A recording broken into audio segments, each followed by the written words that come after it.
Hello and welcome to Disruptive Now, a podcast devoted to having disruptive technology in a readily available and easy to digest format. High caliber researchers have the opportunity to inform wider audiences about their research in an understandable way. Disruptive Now acts as a centralized network of innovation. In this episode, we invited Dr.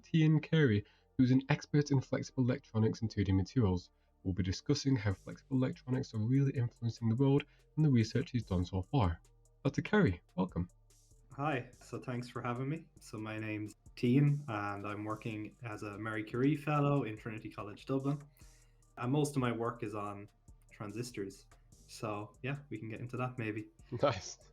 All right, so you did some excellent work in the Jonathan Coleman group. Could you briefly summarize the inspiration for this work and the outcomes? One of the most fundamental components of a computer is known as a transistor, which is effectively a switch that can be turned on and then off. And all of modern day electronics uses silicon in these transistors. But unfortunately, silicon is rigid, so it can't be, bent and flexed. And over the past maybe 30 years or so, people have been trying to make these transistors flexible for use in flexible electronic applications like displays, smartphones, wearable electronic applications. But in many cases, the materials that were being used have hit a performance ceiling. So more recently, I would say in the last 10 years, people have been trying to use the library of available two-dimensional materials to try and get past this performance limit. So a few years ago, we were working on making some of the first printed graphene circuits and transistors. But because we're using graphene, it's difficult to turn the circuits off because it's a conductive material. So to get around this issue, we need to use semiconducting materials. But unfortunately, there was no available semiconducting two-dimensional inks that could be turned on and then off effectively. And so what we did in our recent work was we basically demonstrated that we could make semiconducting inks with 2D materials such as MOS2, WS2, and WSC2, which now reach performances that are comparable with the state of the art while retaining their properties under mechanical testing, so we could envision this actually being used for flexible electronic applications. Fantastic. So you kind of transfer in the binary language of computers, the 0 and 1, to flexible materials, enabling computers to be inside pretty much anything that you can flex and bend, essentially.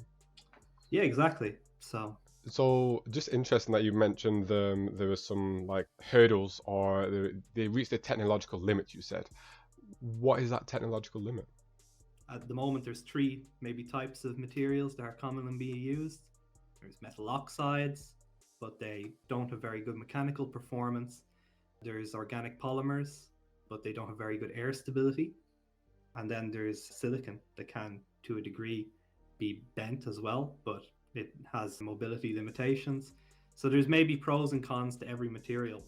But 2D materials sit in this, let's say, Goldilocks zone, where in many cases they have very good air ambient stability, they have very good mechanical properties, and also high electron and hole mobilities.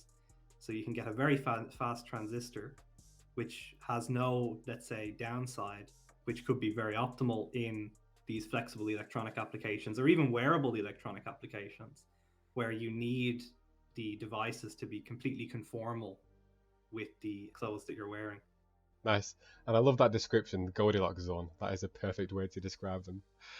So you talked about some crystals that you use there. So MOS2, tungsten disulfide, tungsten diselenide. Why did you choose these crystals, and why not other crystals like HBN or graphene? In most electronic devices, they are made up of three types of materials: conductors, insulators, and semiconductors. The three crystals we used in our work, MOS2, WS2, and WSC2, these are semiconductors. Graphene, on the other hand, is a conductor, so it can't be switched off. And HBN is actually an insulator. So it would actually put the transistor into a permanent off state and it wouldn't be able to switch on. Those two materials were outside the scope of the study, although it would be interesting to study HBN in the future for use as an insulator material in the transistor rather than as a channel material. So are all transition metal dichalcogenides, TMDs, are they all semiconductors like tungsten telluride?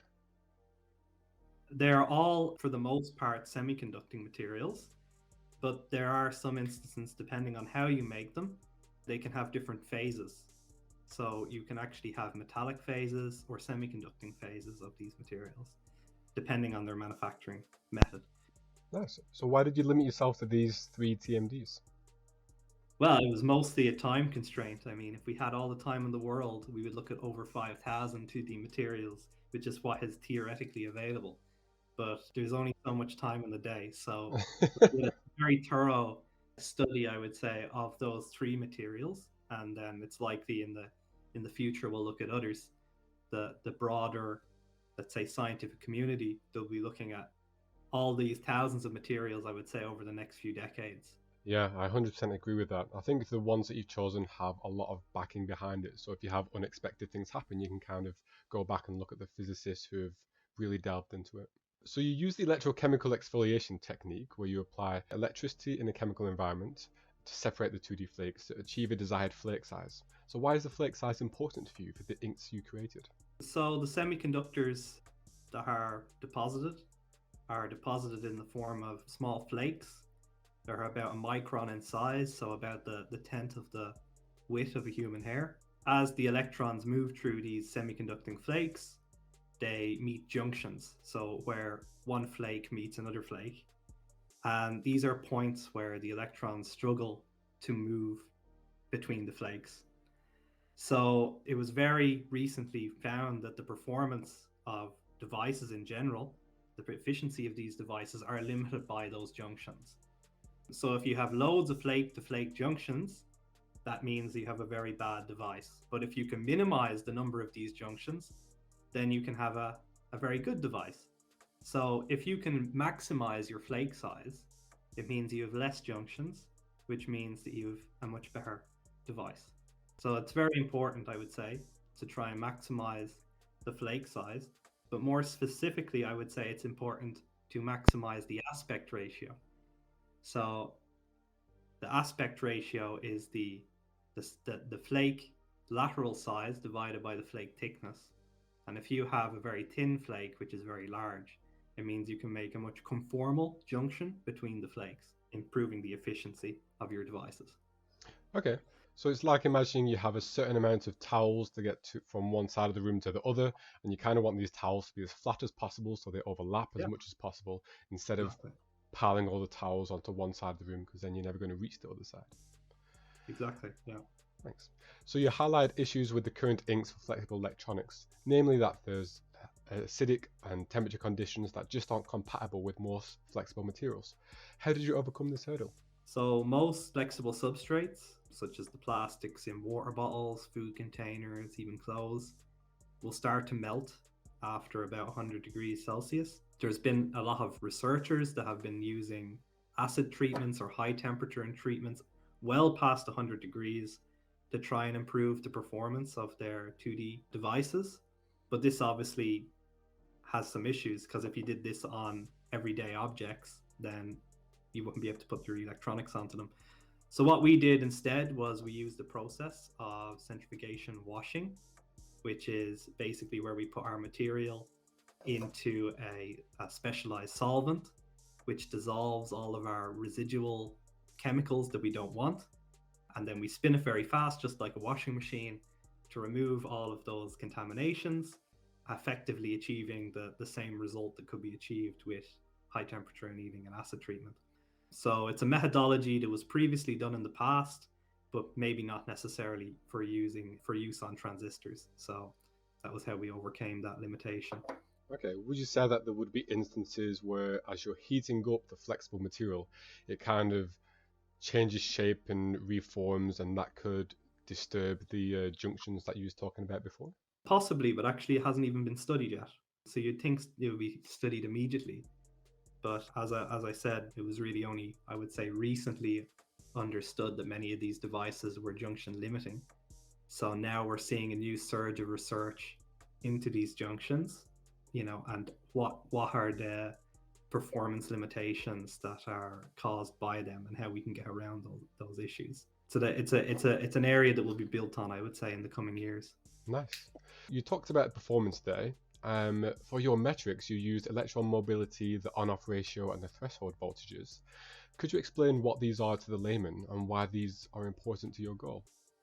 Mobility is a measure of how easily electrons can move through a material in response to an external electric field. An on-off ratio is simply a magnitude of the current change between an on and an off state in a transistor. And a threshold voltage simply refers to the minimum external electric field that needs to be used to turn on your device. So this is very important for power efficiency in electronics. Okay, so it's kind of like you have Usain Bolt and then an average runner.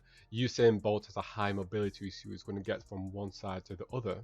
But you could, so that's with the electron mobility. And with the on-off ratio, it's kind of like telling Usain Bolt to calm down. And if he has a low on-off ratio, then he doesn't listen to you. But if he has a high on-off ratio, then he listens and he stops when you want him to stop. And the threshold voltage is kind of like the motivation before the race that needs to get him hyped up to actually participate in the race. Well, I don't know about all those analogies. Sure. Okay. So you show that your crystals maintain electrical performance after being flexed and bent, and therefore can be used in flexible electronics. You kind of highlighted before, but why can't copper be used? Copper can't be used as a semiconductor replacement because it's a conductor material. So just overheat your electronics if you use it instead of, say, silicon. But it can, of course, be used as a contact material. So it's frequently used in PCB boards, for example, to connect your electronic components together. Would you use copper in these flexible materials, or would you use a graphene? Depends on what ultimately your performance requirements are. If you need something which is, in the 100 to 1000 ohm range, then maybe a graphene ink would be suitable. But if you want very low resistance interconnects, then maybe a metal like copper would be much better. Or, in fact, a metallic 2D material, for example, like mexines. So these are metal versions of a 2D material. Can you get 2D copper yet? No, I don't think you can have 2D copper. No, I don't believe so either. Okay, so what are you most excited to see come out of the field of flexible electronics? So I think in the next decade at least, you'll start to see more and more foldable and flexible devices. So we can already see, the introduction of the Galaxy Fold from Samsung, where you can have a display which folds over on top of itself. And I think these kind of key selling points will just be extended to maybe have roll-up devices that you could, roll out when you need them and then roll them up and put them in your pocket, or into, like, say, your shoes or other even wearable clothes applications. So, for example, monitoring healthcare applications. So measuring disease over time or your body vitals. Yeah, that would be incredible. Mostly what we saw from flexible electronics in the beginning was just light up shirts and little novelties like that. And you're right, Samsung did kind of, they are leading the way in this kind of ideal. I think like 5 or 7 years ago, they had this ideal phone that you could stretch out into a laptop and it could charge with the sun, and then you could squeeze it onto your wrist to be a wristband instead. So we really are moving towards that kind of day and age where we can do that. And with the medical stuff, 100% right, measuring the physiology, because skin is very stretchy, right? Skin is a flexible material. So measuring those would be crucial to monitoring people who are, need to be monitored for their physiological changes. Yeah, I mean, I'm excited to see it. Nice. Well, thank you very much for joining us. Of course, your research is very impactful and very disruptive because the future of flexible electronics depends on semiconductors on flexible materials. Good to meet up with you again as well.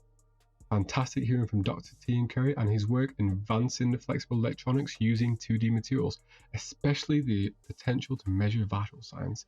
His contact details can be found in the episode description. All that remains to be said is you can find more information on all types of social media, and you can contact NanoRD at www.nanord.ca. Keep feeding your genius side with the nectar of science.